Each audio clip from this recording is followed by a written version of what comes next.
ఏపీలో ఎన్నికల count down start అయింది. వచ్చే సోమవారం పొలిటికల్ బిగ్ ఫైట్ నడవనుంది. ఈసారి ఓటరు తీర్పు ఎలా ఉంటుందనేది ఎవరూ చెప్పలేకపోతున్నారు. టీడీపీ కూటమి, వైసీపీ విరోచితంగా పోరాడుతున్నాయి. అయితే అభ్యర్థుల గెలుపోటముల్ని నిర్ణయించేది మాత్రం మహిళా ఓటర్లే. రాష్ట్రంలో 156 సెగ్మెంట్స్లో వాళ్లదే ఆధిపత్యం. వారి ఆశీర్వాదం కోసమే అన్ని పార్టీలు ప్రయత్నిస్తున్నాయి. ఏ పథకం అమలు చేయాలన్నా మహిళల్ని ఉద్దేశించి అమలు చేస్తున్నారు. పొలిటికల్ పార్టీల మేనిఫెస్టోలోనూ నారీ శక్తి చోటు కల్పిస్తున్నాయి.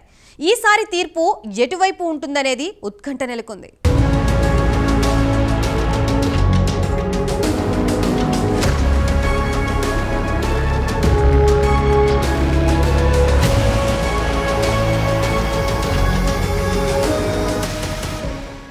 ఏపీ అసెంబ్లీ ఎన్నికల్లో మహిళా ఓటర్లే నిర్ణయాత్మక శక్తిగా మారబోతున్నారు. దాదాపు 156 నియోజకవర్గాల్లో వాళ్లే డిసైడింగ్ ఫ్యాక్టర్స్.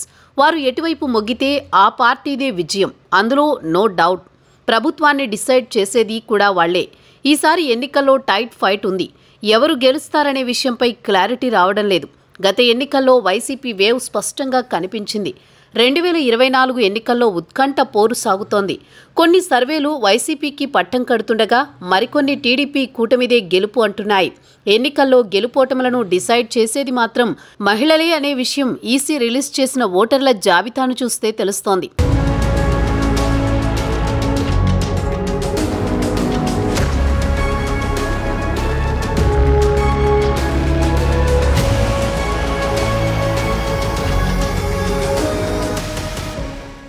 ఏపీలో మహిళా ఓటర్లు ఎక్కువ. వాళ్లకు పథకాలు ఎక్కువే. పురుషుల కన్నా ఎక్కువ ఉన్న ఈ మహిళా ఓటర్లు ఏ వైపు మొగ్గే అవకాశం ఉంది? ఇప్పుడే చెప్పలేమంటున్నారు. వాళ్లు ఒక్కసారి డిసైడ్ అయిపోతే వార్ వన్ సైడ్ అవుతుంది. గత ఎన్నికల్లో వైసీపీకి మద్దతు తెలిపారు. ఫ్యాన్ పార్టీ బంపర్ మెజారిటీతో విజయం సాధించింది. ఇప్పుడు అలాంటి పరిస్థితులు లేవంటున్నారు. ఎందుకంటే నువ్వా నేనా అన్నట్టు పోరు సాగుతోంది. అందుకే వారు ఎటువైపు ఉంటారనే విషయంపై డైలమాలో ఉన్నట్టు సమాచారం.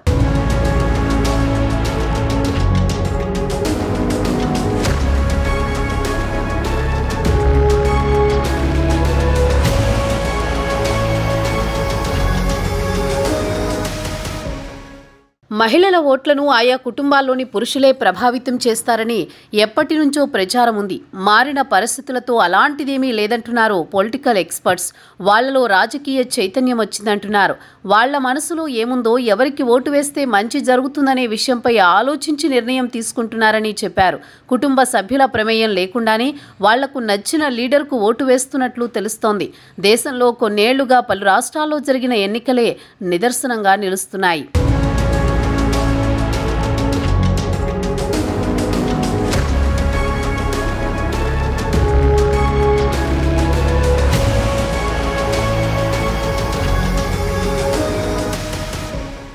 రాష్ట్రంలో మొత్తం ఓటర్ల సంఖ్య 4,08,07,256 మంది ఉన్నారు. వాటిలో మహిళా ఓటర్లు 2,07,29,452 మంది ఉంటే పురుష ఓటర్లు 2,74,322 మంది ఉన్నారు. అంటే మొత్తం ఓటర్లలో సగానికి పైగా మహిళలే ఉన్నారు. పురుషుల కన్నా 6,05,000 మంది మహిళా ఓటర్లు ఎక్కువగా ఉన్నారు. ఇక ట్రాన్స్జెండర్ల ఓట్లు 3,482 ఉన్నాయి.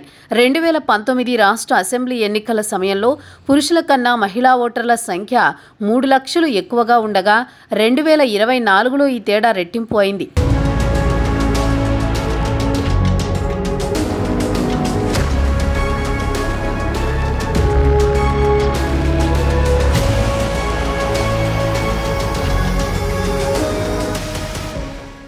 రాష్ట్రంలోని 26 జిల్లాల్లో మహిళా ఓటర్లే ఎక్కువగా ఉన్నారు. అసెంబ్లీ నియోజకవర్గాల వారీగా చూస్తే దాదాపు 156 నియోజకవర్గాల్లో మహిళా ఓట్లు అధికంగా ఉన్నట్లు తెలుస్తోంది. 2019 ఎన్నికల్లో ఏపీలో 79.89% పోలింగ్ నమోదైంది. 1,55,45,211 మంది పురుషులు, 1,57,87,559 మంది మహిళలు తమ ఓటు హక్కును వినియోగించుకున్నారు. గత ఎన్నికల్లో మహిళలు అత్యధికంగా పోలింగ్లో పాల్గొన్నారు. ఈసారి జరగనున్న ఎలక్షన్స్లో మహిళలు ఎటువైపు ఉంటారనేది ఇప్పుడే చెప్పలేమంటున్నారు.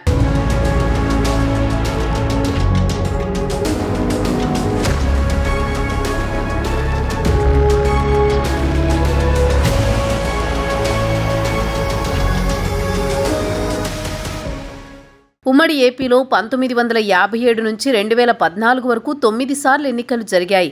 అన్నిసార్లు పురుషుల కన్నా మహిళా ఓటర్లు ఎక్కువగా ఉన్నారు. అందుకే రాష్ట్రంలో ఏ పథకం ప్రవేశపెట్టాలన్నా మహిళలకు లబ్ధి చేకూరేలా ఉంటుంది. వారి ప్రాధాన్యం గుర్తించిన పార్టీలు మేనిఫెస్టోలో వారికి పెద్దపీట వేశాయి. వైసీపీ అధికారంలోకి వచ్చాక వారి సంక్షేమం కోసం అనేక పథకాలను ప్రవేశపెట్టింది. సీఎం జగన్మోహన్ రెడ్డి బటన్ నొక్కి నేరుగా నగదును మహిళల బ్యాంకు ఖాతాల్లోకి జమ చేశారు. 31 లక్షల మందికి ఇళ్ల పట్టాల పంపిణీ చేశారు. దీంతో మెజారిటీ మహిళలు తమ వైపే ఉన్నారని సీఎం జగన్ అంచనా వేస్తున్నారు. నవరత్నాలు ప్లస్ పేరుతో సీఎం జగన్ ప్రకటించిన మేనిఫెస్టోలో మహిళలకు మళ్లీ ప్రయారిటీ పెంచారు. మహిళా ఓటు బ్యాంకు చెక్కు చెదరకుండా ఉండాలన్నదే వైసీపీ వ్యూహంగా కనిపిస్తోంది. అమ్మఒడి, వైఎస్ఆర్ చేయూత వంటి పథకాలను యథావిధిగా కొనసాగిస్తున్నట్లు హామీ ఇచ్చారు.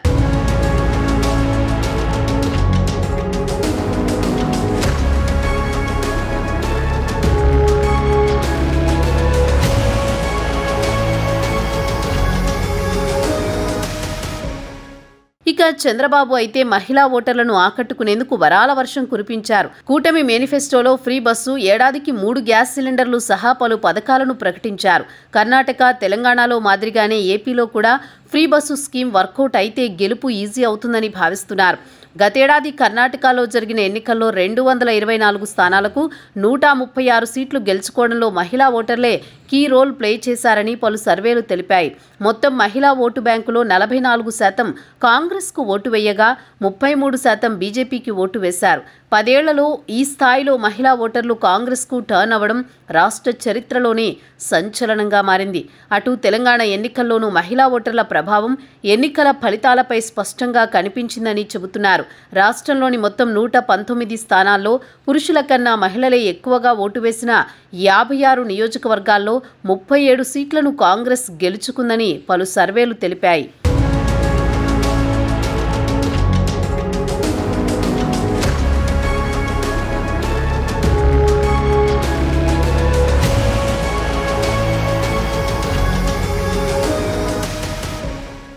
ఏపీ ఎన్నికల్లో మహిళా ఓటర్లు ఎటువైపు మొగ్గు చూపుతారనేది నేతల్లో టెన్షన్ నెలకొంది.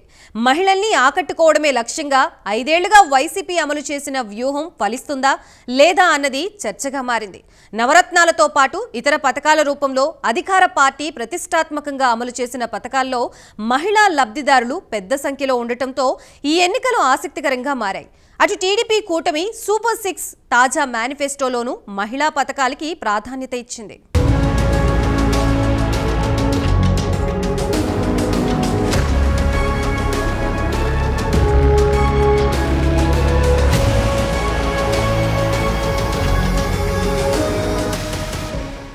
ఐదేళ్లలో మహిళా ఓటర్లు పెరిగారు. తొలిసారి ఓటును నమోదు చేసుకున్న అమ్మాయిల సంఖ్య పెరిగింది. మహిళల్లో రాజకీయ అవగాహన పెరిగిందంటున్నారు ఎక్స్పర్ట్స్. రాష్ట్రంలో తొలిసారి ఓటు నమోదు చేసుకున్న వారి సంఖ్య మొత్తంగా 8 లక్షలకు పైగా ఉంది. ఎన్నికల ఫలితాల్ని శాసించే స్థాయిలో మహిళా ఓటు బ్యాంకు ఉంది. ఓటర్లలో సగానికి పైగా మహిళలే ఉన్నారు. రాజకీయ నిర్ణయాలను మహిళలు పెద్ద స్థాయిలో ప్రభావితం చేయగలరనే అవగాహన క్షేత్రస్థాయిలో చాలా తక్కువగా ఉంటుంది. రాజకీయ తాయిలాలు, ప్రలోభాలు, ఉచితాలకు లోనవ్వకుండా ఓటు వేసే పరిస్థితి క్షేత్రస్థాయిలో కనిపించట్లేదంటున్నారు. రాజకీయ నిర్ణయాలను ప్రభావితం చేసే స్థాయిలో తమ ఓట్ల సంఖ్య ఉందని మహిళలు గుర్తించట్లేదంటున్నారు. అందుకే మహిళల ఓట్లు చీలిపోతున్నాయి. ఒకటిగా సంఘటితమై మహిళా సాధికారత, అభ్యున్నతి దిశగా ఓటు బ్యాంకుని మలుచుకోలేకపోతున్నారని చెబుతున్నారు.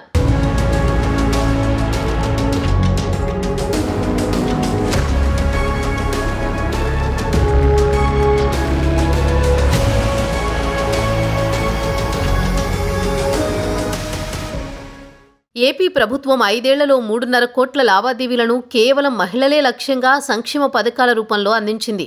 ఒక్కో ఇంట్లో 2-3 పథకాలకు ప్రత్యక్ష నగదు బదిలీ అందడంతో ఓటర్ల కంటే లబ్ధిదారుల సంఖ్య రెట్టింపుగా ఉంది. పథకాలు అందని పన్ను చెల్లింపుదారులు, వివిధ కారణాలతో పథకాలు వర్తించని వారు, ఉద్యోగులు, వేతన జీవుల్ని మినహాయిస్తే దాదాపు మహిళా ఓటర్లలో 85 నుంచి 90% మందిని లక్ష్యంగా చేసుకుని పథకాలను అమలు చేశారు. ఎన్నికల పోలింగ్లో ఈ పథకాలు ఏ మేరకు ప్రభావం చూపిస్తాయనేది ఇప్పుడు ఆసక్తికరంగా మారింది. 5 ఏళ్లలో అమలు చేసిన పథకాలకు పోటీకి టీడీపీ కూటమి కూడా నగదు బదిలీ పథకాలనే నమ్ముకుని హామీ ఇచ్చింది.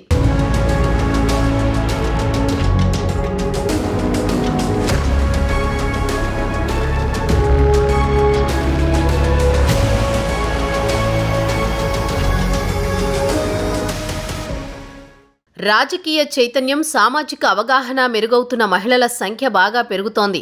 నిర్ణయ అధికారంలో భాగం కావాలని ఎక్కువ మంది మహిళలు కోరుకుంటున్నారు. మహిళా ఓటర్లు ఎక్కువగా ఉండడం చాలా మంచి విషయమే అంటున్నారు.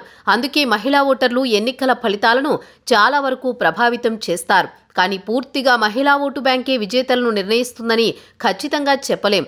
మహిళా ఓటు బ్యాంకు భారీ స్థాయిలో కాకపోయినా చెప్పుకోదగ్గ స్థాయిలో ఫలితాలను నిర్దేశిస్తుందని కొందరి అభిప్రాయం వ్యక్తం చేస్తున్నారు.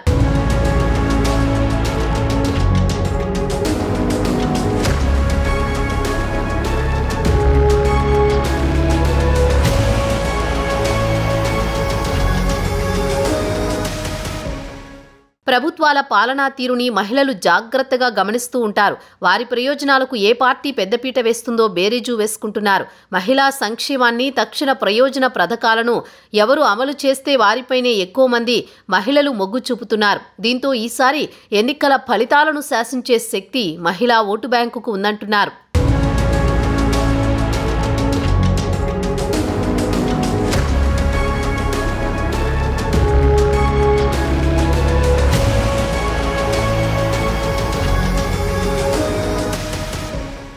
ఓటర్ లిస్టులో పేరు ఉన్న మహిళలు అందరూ ఓటు వేస్తారా అంటే డౌటే అంటున్నారు. రాష్ట్రంలో అర్బన్ ప్రాంతాల్లో మహిళా ఓటింగ్ తక్కువగా నమోదవడం ఆందోళన కలిగించే అంశమే.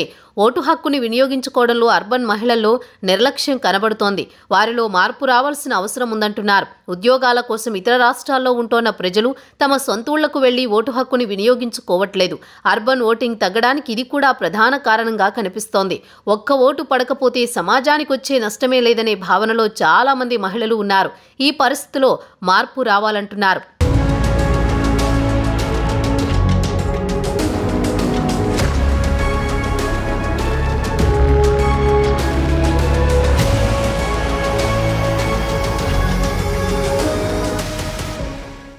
ఎన్నికల కమిషన్ డేటా ప్రకారం 2014 అసెంబ్లీ ఎన్నికల్లో తెలంగాణ, ఏపీలో కలిపి మొత్తం 74% పోలింగ్ నమోదైంది. మొత్తం మహిళా ఓటర్లలో 83 లక్షల మందికి పైగా తమ ఓటు హక్కుని వినియోగించుకోలేదు.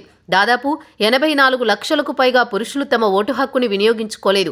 2019 అసెంబ్లీ ఎన్నికల్లో ఏపీలో మొత్తంగా 78% పైగా ఓట్లు పోలవగా మొత్తం మహిళా ఓటర్లలో 40 లక్షలకు పైగా మహిళలు తమ ఓటు హక్కుని వినియోగించుకోలేదట. 39 లక్షలకు పైగా పురుషులు తమ ఓటు హక్కుని వినియోగించుకోలేదు. మహిళా ఓటర్స్ ఎక్కువ ఉన్నారు. మహిళా ఓటర్స్ అందరికీ వేరే సబ్జెక్ట్స్ మీద సపోర్ట్ వస్తుంది. వాళ్ళందరూ ఒకలాగా వేస్తారు. ఓట్ బ్యాంక్స్గా తయారయ్యారు మహిళలు ఎక్కువ ఉన్నారు ఈ నియోజకవర్గంలో. ఆర్గ్యుమెంట్స్ అది పెట్టదాం. కానీ ఎక్కడైనా స్టడీ జరిగింది ఏమిటంటే సాధారణంగా చాలా వరకు మగవాళ్ళు, ఆడవాళ్ళు ఒక ఫ్యామిలీలో ఒకలాగా వేస్తారు. ఎస్, మహిళలు ఇన్ఫ్లుయెన్స్ కూడా చేయొచ్చు. వాళ్ళ ఇంట్లో ఉన్న మగవాళ్ళకి ఇవన్నీ మనకు మంచిది చేయమని తప్పకుండా ఆ ఇన్ఫ్లుయెన్స్ ఉంటుంది. మగవాళ్ళకి ఉంటుంది, ఆడవాళ్ళకి ఉంటుంది.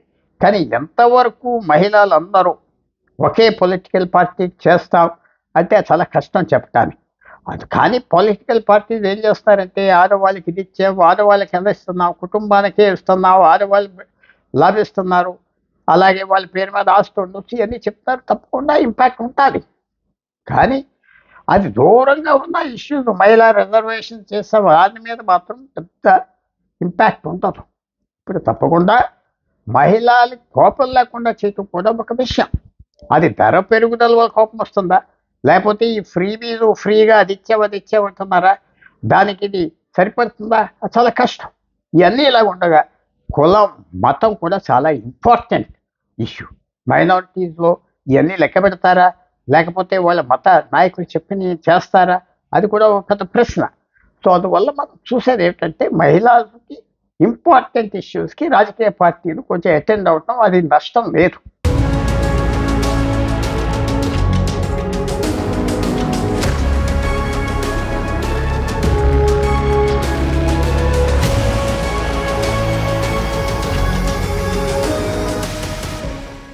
పురుషుల కన్నా 10,000 మంది మహిళా ఓటర్లు ఎక్కువగా ఉన్న నియోజకవర్గాలు దాదాపు 20 నుంచి 50 నియోజకవర్గాల్లో, పురుషుల కన్నా 10,000 మంది మహిళా ఓటర్లు ఎక్కువగా ఉన్న నియోజకవర్గాలు దాదాపు 20 ఉంటాయి. 50 నియోజకవర్గాల్లో పురుషుల కన్నా 5,000 మంది మహిళా ఓటర్లు ఎక్కువగా ఉన్నారు.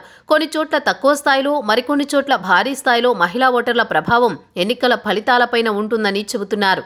ఆంధ్రప్రదేశ్లో మహిళా ఓటర్లే కీలకం కానున్నారా అనే ప్రశ్నకు సమాధానం అవుననే వస్తుంది. ఆంధ్రప్రదేశ్ రాష్ట్రంలో, విభజిత ఆంధ్రప్రదేశ్ రాష్ట్రంలో 4,9,00,000 మంది ఓటర్లు ఉంటే అందులో 2 కోట్ల మంది పురుషులు, 2.8 కోట్ల మంది అంటే 2,8,00,000 మంది మహిళా ఓటర్లు ఉన్నారు. సుమారు 150 నియోజకవర్గాల్లో మహిళా ఓటర్ల సంఖ్య అధికంగా ఉంది. ఒకవేళ రేపు పొద్దున మహిళా రిజర్వేషన్లు అమలైతే ఈ 156 అంటే సగం 175లో సగం సీట్లు మహిళలకు వెళ్ళిపోతాయి ఒక రకంగా చెప్పాలంటే. అందుకని మహిళా ఓటర్లే కీలకమని గుర్తించిన పార్టీలు అనాది కాలం చాలా నుంచి కూడా మహిళల పేరు మీద అనేక పథకాలు ప్రకటిస్తున్నాయి, అనేక పథకాలు అమలు చేస్తున్నాయి, సంక్షేమ పథకాలు. ఆనాడు ఇందిరాగాంధీ కాలం నుంచి గరీబీ హఠావో నినాదంతో మొదలుపెట్టిన ఈ సంక్షేమ పథకాలు మెల్లమెల్లగా విస్తరిస్తూ ఇవాళ మహిళలకే పెద్దపీట వేస్తూ అనేక పథకాలలో మహిళలను పట్టాదారులుగా మారుస్తున్నాయి. ఉదాహరణకి ఇళ్ల స్థలాలు మహిళల పేరు మీద ఇస్తారు, పట్టా సర్టిఫికెట్.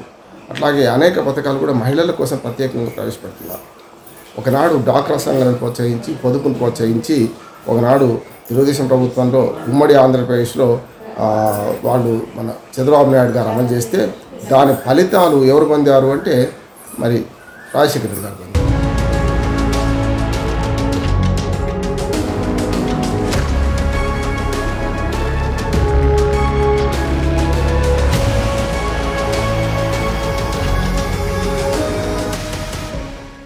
ఓటు హక్కుని వినియోగించుకునే చాలా మంది మహిళల నిర్ణయాలపై తమ భర్తల ప్రభావం ఇప్పటికే బలంగానే ఉంటోందంటున్నారు. గడిచిన కొన్ని దశాబ్దాలుగా రాష్ట్రంలో పరిస్థితులు మారాయని, మహిళలు స్వతంత్రంగా ఆలోచిస్తున్నారని, ఓటు ఎవరికి వేయాలో, ఎవరి వల్ల ఎక్కువ ప్రయోజనం చేకూరుతుందో బేరీజు వేసుకుని స్వతంత్రంగానే మహిళలు ఓటు వేస్తున్నారు. రాజకీయ చైతన్యం వారిలో బాగా పెరిగిందంటున్నారు. మహిళలే మగవారిని ప్రభావితం చేసే స్థాయిలో సమాజంలో మార్పు కనిపిస్తోందంటున్నారు ఎక్స్పర్ట్స్.